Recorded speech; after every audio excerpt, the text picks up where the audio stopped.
Hey everybody, welcome back. Yesterday was All Saints Day. And so we want to remember all of those that have gone before us. I am Mother Erika Essiem. I'm at St. Stephen's Episcopal Church in Ferguson, Missouri. Um, and let us open with prayer as we typically do.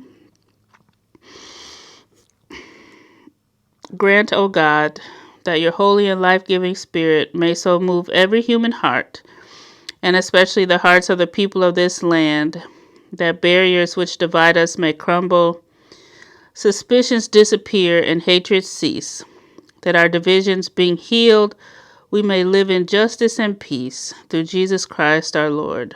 Amen. And that is the prayer for social justice, prayer number 27 on page 823 in the Book of Common Prayer. Sorry, I'm scratching my neck. So the midweek devotion started as a necessity of the pandemic by Reverend Sujana.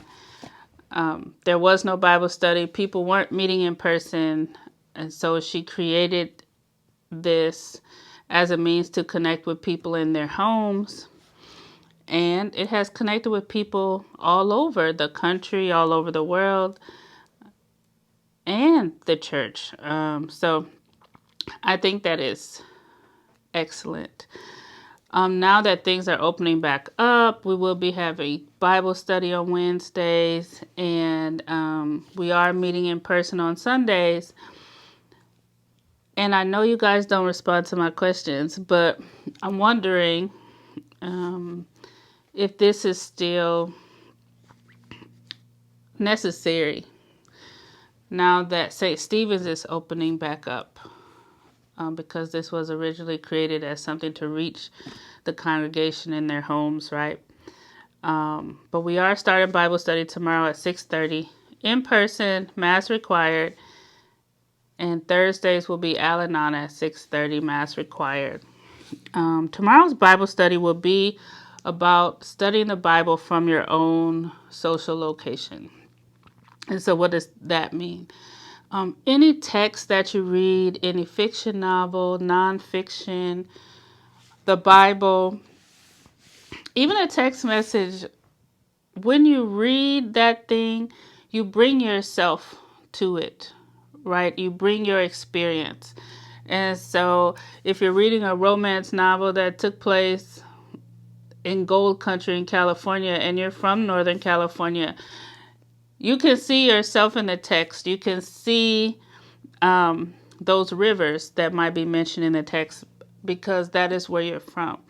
And so part of identifying one's social location, first is race, gender, ability. Um, are you a parent? Class? What's your profession?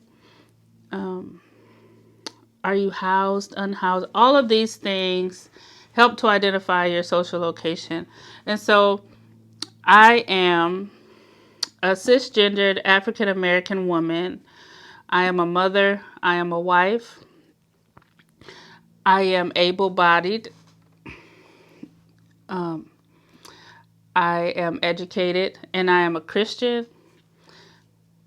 All of these things make up who I am. I guess presently, by virtue of my income, I would be middle class. But I grew up very much poor working class.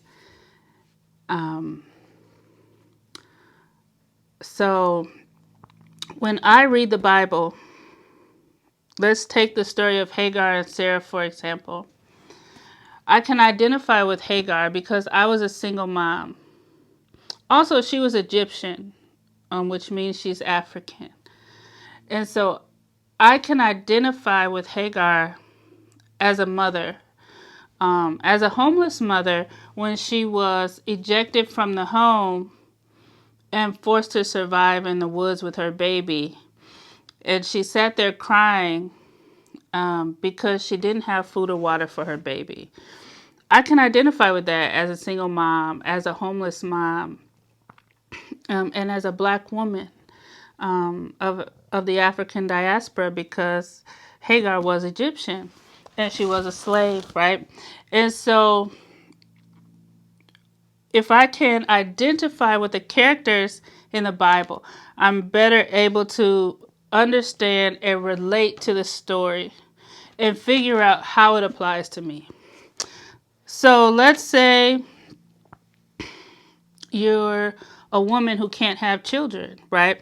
You would understand Sarah's desperation to have that baby, right? Because God promised her that she was going to have a baby. She knew she was old. Abraham was promised endless descendants. They're supposed to outnumber the stars and the sand, right? And she hadn't had a baby. And so she took matters into her own hands and kind of used her slave as a surrogate, which she had the right to do because Hagar was her property, right? And so let's say even if you're an African American woman, but you can't have children, you might understand Sarah's desperation to have a baby by giving her slave to her husband, right? Or let's say you're a white woman. Let's say you have children and you know how important your children are to you. You also might understand Sarah's desperation, right? As a black woman and as a womanist theologian, or I'm interested in womanist theology. I don't want to, Hagar is an image that a lot of womanist theologians identify with because she was an outcast. She was forced to make something out of nothing. But she was also the first person to name God.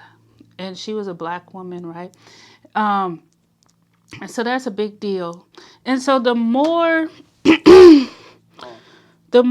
detail, the more you can place yourself in the text, the better you can grasp the stories and kind of understand what was going on. The jealousy between Sarah being jealous of Hagar's child and her child, even though Hagar's child was the eldest and should have been, the heir. Um, he wasn't, and she threw him out, and he still became a great man, and Hagar did what she had to do, right? And that's what a lot of us single moms, no matter what color you are, we do what we have to do. We raise our kids the best we can, and that is what Hagar did, right? And Abraham and Sarah being in positions of power or privilege could cast, Hagar and her son out with no repercussions, right?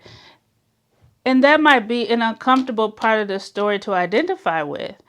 But if you can accept that discomfort, then maybe you can understand how it feels as a person of privilege when you're mistreating other people in the community, or you're not treating them with a full amount of respect, right?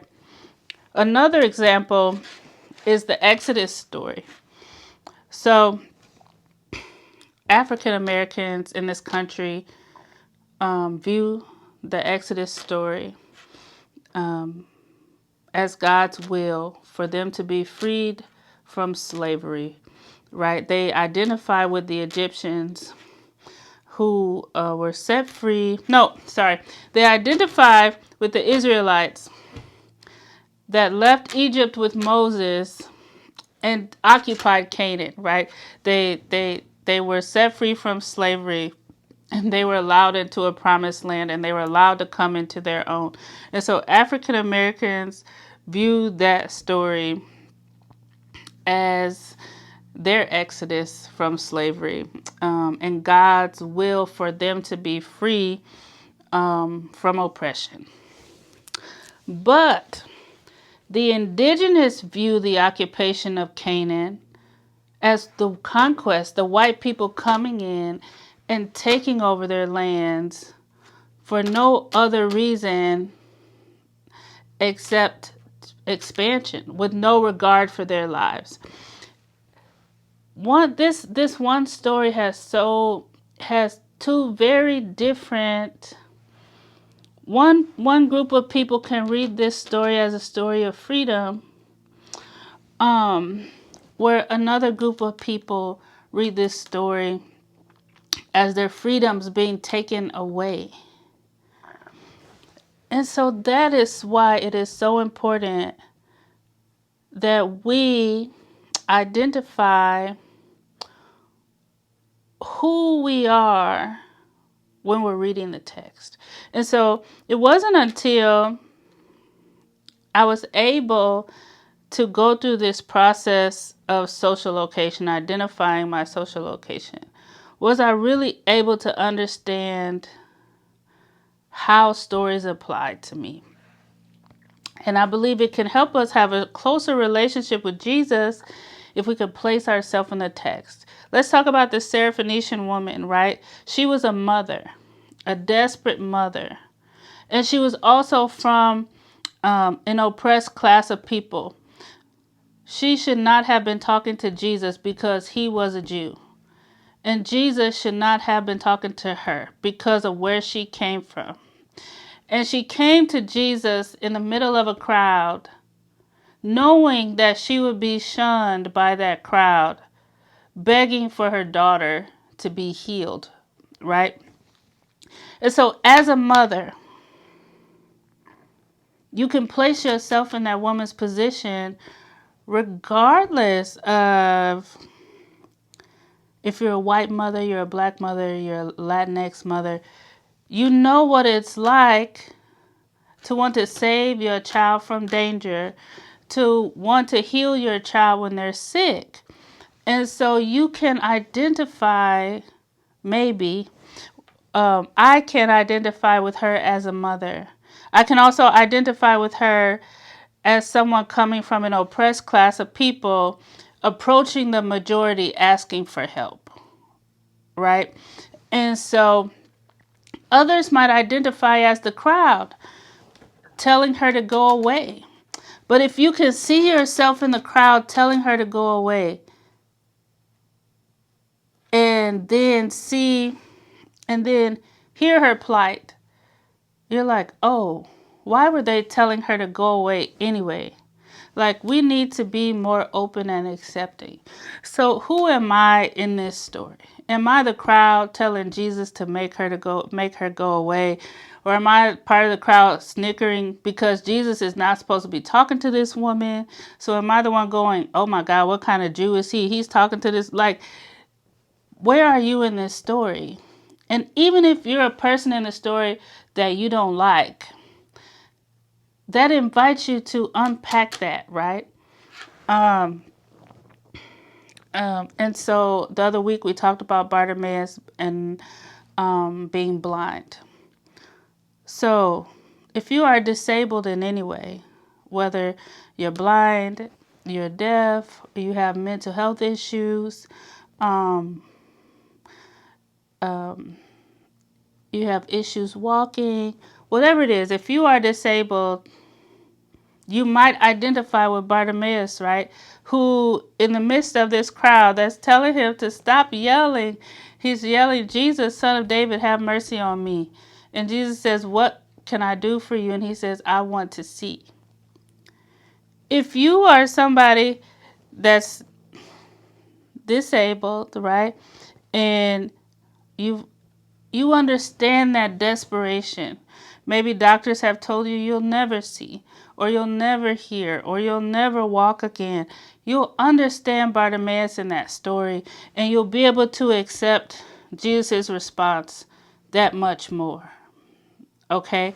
And so I just think knowing that we bring our whole self to the text, our whole self. Anything you read, You read from your level of experience.